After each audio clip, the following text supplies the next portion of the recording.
In the day's other headlines, more than 30,000 factory workers at Boeing went on strike today, all but shutting down production of several of their top-selling planes, including the 737 MAX. Let's go! They hit the picket lines before sunrise in Washington state, home to Boeing's largest workforce. Union members there overwhelmingly rejected a contract that would have increased wages by 25%, far short of the 40% they wanted. This is about respect. This is about addressing the past, and this is about fighting for our future. Boeing has to stop breaking the law, has to bargain in good faith, and we will be back at the table whenever we can get there to drive forward on the issues that our members say are important. It's unclear how long this stoppage will last, adding to Boeing's troubles this year. In January, a door panel on one of its passenger jets blew out mid-flight, and 2 astronauts are still stuck at the International Space Station after their Boeing spacecraft was deemed unsafe to bring them home. In California, firefighters say they've made progress battling 3 blazes in the Los Angeles area thanks to cooler temperatures. The largest is the Bridge Fire, which has scorched 81 square miles and destroyed 33 homes in the mountains east of LA. Some residents have been able to return to their communities, only to see their homes and belongings reduced to ash. It's tough. We lost a lot of our holiday stuff, Christmas, obviously decorations. We don't have anything for Christmas. We lost, kids stuff, tools. This one just came so fast. I don't think anybody was prepared to move as fast as it had come. Meantime, over 85,000 people across Louisiana remain without power after Hurricane Francine. Remnants of the storm are forecast to bring more rain and flooding to the south this weekend.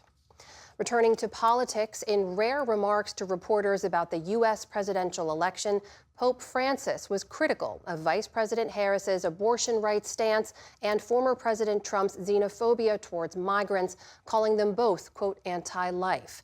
The pontiff did not refer to Harris or Trump by name, but referenced the difficult choice for U.S. voters. In genere si dice che non votare è brutto. Generally, it is said that not voting is ugly. It is not good. You must vote, and you must choose the lesser evil. Who is the lesser evil? I don't know. Everyone in conscience, think about it and do this. Although rare, it wasn't the first time Pope Francis weighed in on a U.S. election. In 2016, he said Trump's plan to build a wall along the U.S.-Mexico border was, quote, not Christian. North Korea today gave a rare glimpse into one of its secret facilities that produces weapons-grade uranium, images of their nuclear capability not seen by the outside world in nearly 15 years. The undated photographs show the country's leader, Kim Jong-un, touring rows of centrifuges at the undisclosed facility. State media reported that Kim stressed the need to, quote, exponentially increase the country's nuclear supply. The White House said today that it's continuing to monitor North Korea's nuclear ambitions, including its ballistic missile technology. The State Department slapped new sanctions against Russian state media known as RT. It accuses the outlet of working with the Russian military and raising funds for weapons and equipment, going beyond past sanctions for spreading propaganda and disinformation. At a briefing in Washington, Secretary of State Antony Blinken warned of RT's influence around the world.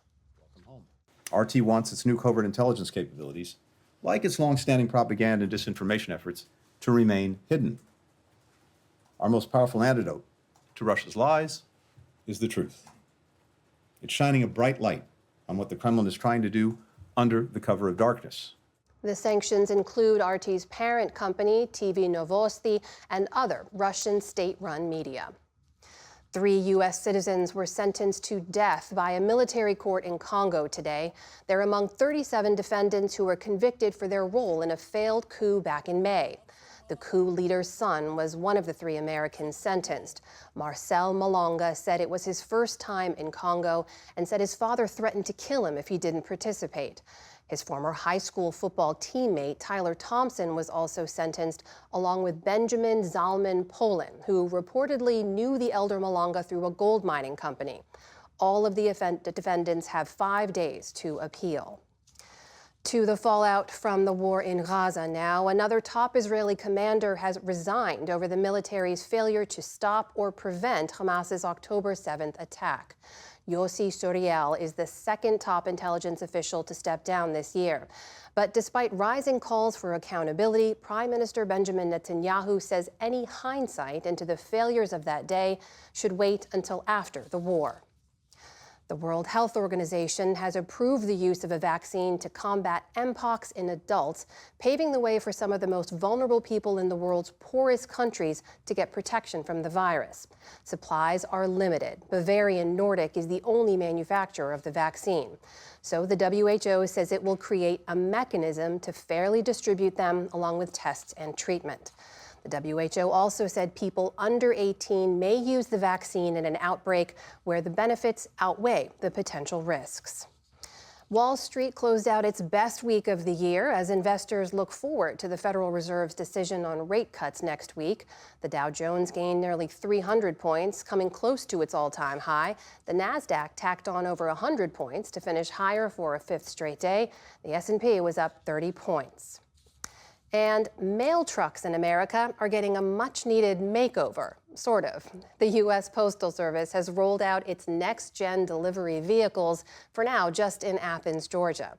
They are taller and boxier than ever before, but despite their awkward shape, drivers couldn't be more thrilled to ditch the older models, which date all the way back to 1987.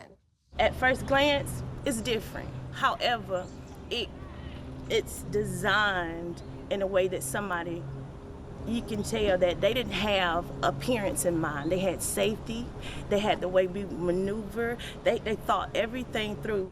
Most of the trucks are electric, and they are finally equipped with air conditioning, critical for those hot summer routes. The fleet will expand to 60,000 vehicles over the next few years. Still to come on the NewsHour, the push to restore the UK's military might. Jonathan Capehart and Ramesh Ponnuru weigh in on the week's political headlines. And a designer makes his mark on the art world one button at a time. This is the PBS NewsHour from WETA Studios in Washington and in the West from the Walter Cronkite School of Journalism at Arizona State University.